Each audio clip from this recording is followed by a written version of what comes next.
And my question is, what is neuroscience? Very broad questions, but I try to make it very small in explanation. Thank you. So when we are talking about the neuroscience, we are talking about the neurons and we are talking about the science. And neurons are basic cells in our brain, which means that, how these cells are connecting to each other, how these cells are, talking to each other, and how they are wiring to each other and firing to each other. So that, when we are talking about the neuroscience, the brain and function of the brain, which is associated with our emotion, our thought, and our behavior. How neuroscience help us to understand the mind and brain? Beautiful. As you know that, we are very advanced in the imaging right now. And, these are very, very helpful for us to be able to level of the brain and how they get connected to each other and how they communicate with each other. So we do have the different imaging, and these different imaging with the different technology will help us to be able to be understand the functioning of the different layer of the brain. So as you know, probably know that we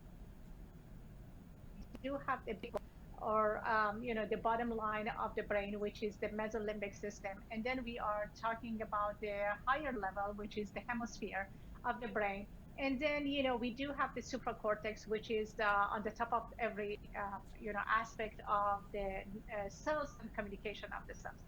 Well, I should tell you that we do have the two different hemisphere, Mhm. and the right hemisphere and the left hemisphere, they do have the different type of the cells and different type of the connection, and these different connect each other, sending the impulses to each other with the very thick band that we call it as a corpus callosum. Corpus callosum is a part of brain that trying to make a bridge between the right and the left side of the brain. Will be able to communicate better on the left. And as you know that different dominancy of the left side or the right side. Okay, I'm learning. So, can neuroscience predict people, actions, and behaviors? Yes, absolutely. So when we are talking about the neuroscience, we know that cells and the neurotransmitters and their action are so combined and connected to each other, and that's why neuroscience, psychiatry, psychology, all these the branch of the science are talking to each other and trying to make a global aspect of what's going on in our brain and what's going on in our behavior.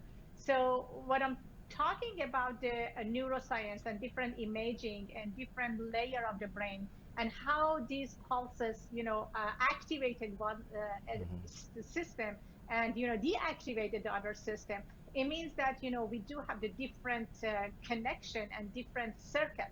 So we do have the small connection, small circuits, and we do have the long circuit, which means that from one part of the brain to another part of the brain and communicate with our different cells.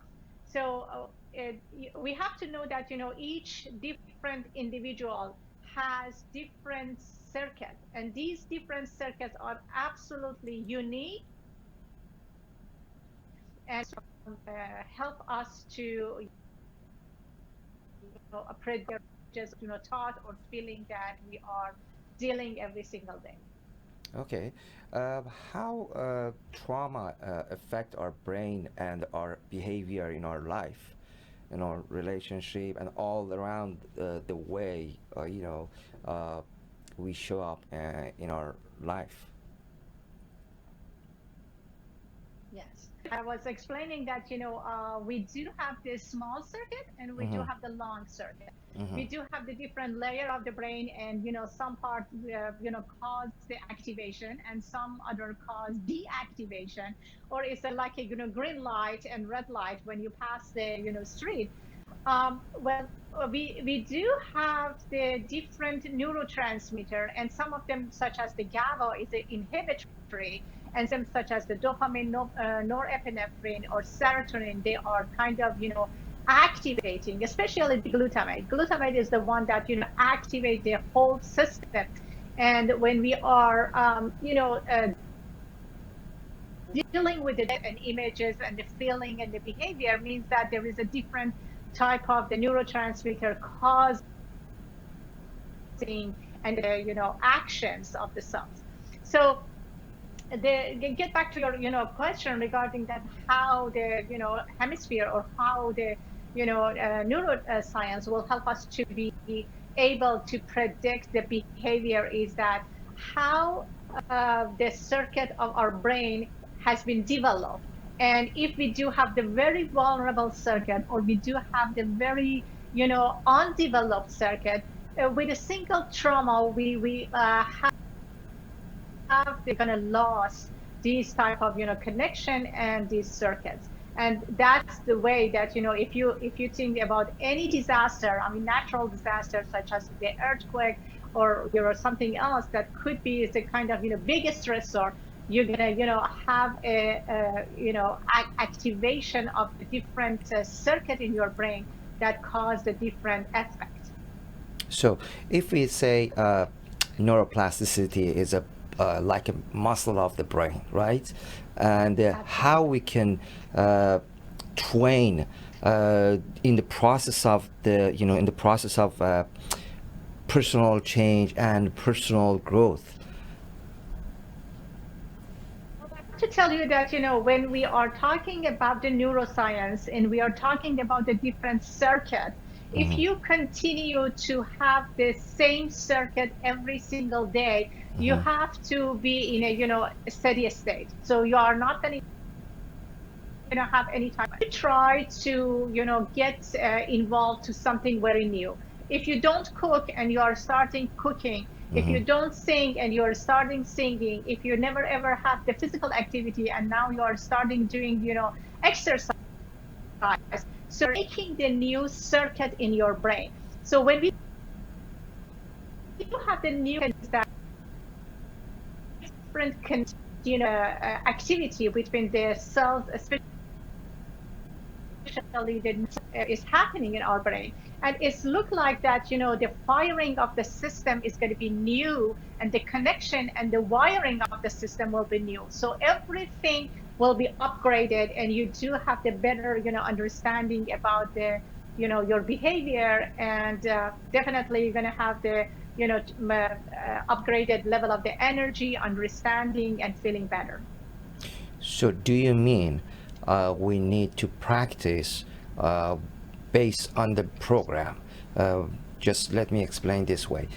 If I play piano, just play, after a month, I think there's nothing gonna happen. But if I train and based on the program, I have a teacher, coach to teach me, that's the difference.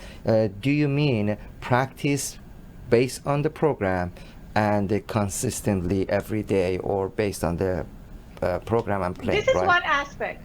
This is only one aspect of that. But I'm trying to tell you that it's better to sophisticate it, to calm do.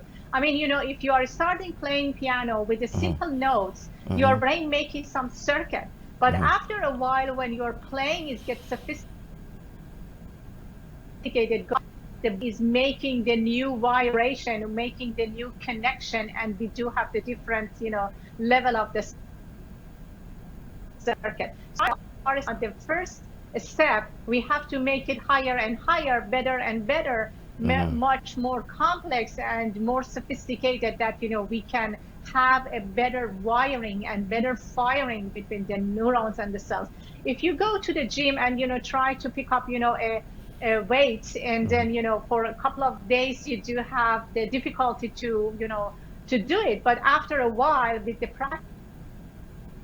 practicing and will be able to do it perfectly without any type of hassle or the difficulties. The same Right. is going to happen in your brain. So that's Interesting. why, so that's why the brain is very, very, sensitive to the type of the activities.